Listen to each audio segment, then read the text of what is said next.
കണ്ടതും കേട്ടതും എന്ന് പറയുന്നത് എൻ്റെ ജീവിത അനുഭവങ്ങളാണ്. അപ്പോൾ അതിൽ റേറ്റിംഗ് കുറഞ്ഞതുണ്ടാവും, റേറ്റിംഗ് കൂടിയതുണ്ടാവും. അതൊക്കെ സ്വാഭാവികമാണ്. കാരണം എൻ്റെ ജീവിതത്തിൽ കടന്നുപോയ വഴികൾ, അല്ലെ കടന്നുപോയ കണ്ട സംഭവങ്ങൾ, അല്ലെ കേട്ട സംഭവങ്ങൾ, കേട്ട സംഭവം വരുമ്പോൾ വിശ്വസനീയം കൂടെ ആയിരിക്കണം. അതൊക്കെ ഞാൻ പറയും. ഇനിയും പലതും ഞെട്ടാനുണ്ട് ഉള്ള കാര്യങ്ങൾ ധാരാളമുണ്ട്. ഞാൻ പറയുന്നതെല്ലാം എല്ലാം കൂടെ ഒന്നിച്ച് ഇങ്ങനെ പടപെടാന്ന് പറയലല്ല. ഓരോ സംഭവങ്ങൾ ഞാനിങ്ങനെ പറഞ്ഞുകൊണ്ടിരിക്കും. അത് ഇപ്പോൾ ഞാനൊരു ആത്മകഥ എഴുതുകയാണെങ്കിൽ ഇതെഴുതിയാൽ ആർക്കും പരാതിയില്ല.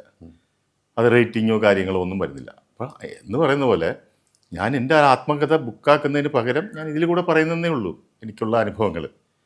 അതിൽ റേറ്റിംഗ് കൂട്ടാനുള്ള തന്ത്രങ്ങളോ കാര്യങ്ങളോ ഒന്നുമില്ല. പലതും നിങ്ങൾക്ക് ചിലത് ഇഷ്ടപ്പെടും, ചിലത് ഇഷ്ടപ്പെട്ടില്ല എന്ന് വരും. അത് ശരിക്കും ഒരു ആത്മകഥയിൽ പറയുന്ന പോലുള്ള കാര്യങ്ങളാണ് ഞാൻ പറയുന്നത്. പക്ഷേ ഇപ്പോഴത്തെ പ്രസൻറ്റ് സിറ്റുവേഷനിലെ കാര്യങ്ങളിൽ കൂടെ ഞാൻ ഇടപെടും എന്ന തീരുമാനമെടുത്തിട്ടുണ്ട്. അതിലും പറയും. എനിക്ക് തോന്നുന്നു താങ്കൾ പറഞ്ഞു വെച്ചു മാലബിഷപ്പ് പറയുമ്പോൾ ഒരു തമാശ രീതിയിലേക്കായി പോയോന്ന്. ഒടുവിൽ ഉണ്ണികൃഷ്ണൻ എന്ന് പറയുന്ന നടൻ നമ്മളെല്ലാം ഏറ്റവും ഇഷ്ടപ്പെടുന്ന ഒരു നടനാണ്. അദ്ദേഹത്തിൻ്റെ എളിമ, ഞാൻ ഇതുമായിട്ട് താങ്കളുടെ വീഡിയോ കണ്ടതിന് ശേഷം ഞാൻ പല പ്രൊഡ്യൂസർമാരുമായിട്ട് സംസാരിച്ചു. അവരൊക്കെ എന്നോട് പറയും ഇത്രയും എളിമയുള്ള ഒരു മനുഷ്യൻ ഇല്ല എന്ന് തന്നെ. അത്ര എളിമയാണ് അദ്ദേഹത്തിന് രഞ്ജിത്ത് പോലെ അല്ലേ, രഞ്ജിത്തിന് പൊതുവെ പറയുന്നത് മാടമ്പിത്തരം ഉണ്ടെന്നൊക്കെ പറയുന്നു. പറഞ്ഞു കേട്ടാണ്, എനിക്ക് അനുഭവമില്ല, പറഞ്ഞു കേട്ടു മാടമ്പിത്തരമുണ്ട്, വിഷയങ്ങളൊക്കെ ഉണ്ടായപ്പോൾ അങ്ങനെ ഒരു മാടമ്പിത്തരമാണ് രഞ്ജിത്ത് എന്നൊക്കെ പറഞ്ഞു കിട്ടും. എനിക്ക് അനുഭവമില്ല എന്ന് ഞാൻ പറയുന്നു. ആ രഞ്ജിത്ത് അദ്ദേഹത്തെ മർദ്ദിച്ചു, ക്രൂരമായി മർദ്ദിച്ചു എന്നാണ് താങ്കൾ പറയുന്നത്. അത് വലിയ രീതിയിൽ ചർച്ച ചെയ്യപ്പെട്ടു, സോഷ്യൽ മീഡിയയും സാറ്റലൈറ്റ് ഉൾപ്പെടെ ചർച്ച ചെയ്യപ്പെട്ടിരിക്കുന്നു.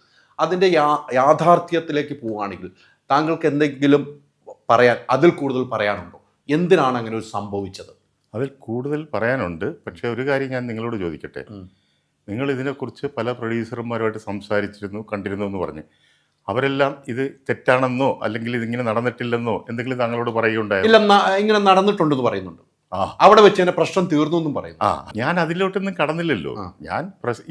ഞാൻ പറയുന്നത് പ്രശ്നം തീർന്നോ അല്ലെങ്കിൽ അതോ ഒന്ന് മറ്റേ എന്തെങ്കിലും സംഭവിച്ചോ എന്നുള്ളതല്ല. പിന്നീട് അവർ തുടർന്നില്ലയോ അല്ലെ അടുത്ത പടത്തിൽ ഇട്ടല്ലോ, അതൊന്നുമല്ല. അടിച്ചു എന്നുള്ള പ്രധാനപ്പെട്ട സംഭവം ഒരു വൃദ്ധന് അല്ലെങ്കിൽ ഒരു കിഡ്നി ഡാമേജ് ആയിരിക്കുന്ന ഒരു മനുഷ്യന്, ആരോഗ്യ പ്രശ്നമുള്ള ഒരു മനുഷ്യന്, എഴുന്നേറ്റ് നിൽക്കാനാവതില്ലാത്തൊരു മനുഷ്യന് അടിച്ച് നിലത്തിട്ടു. നിങ്ങൾ പറയുന്നത് ഞാൻ പറഞ്ഞു എന്ന് പറയുന്നു.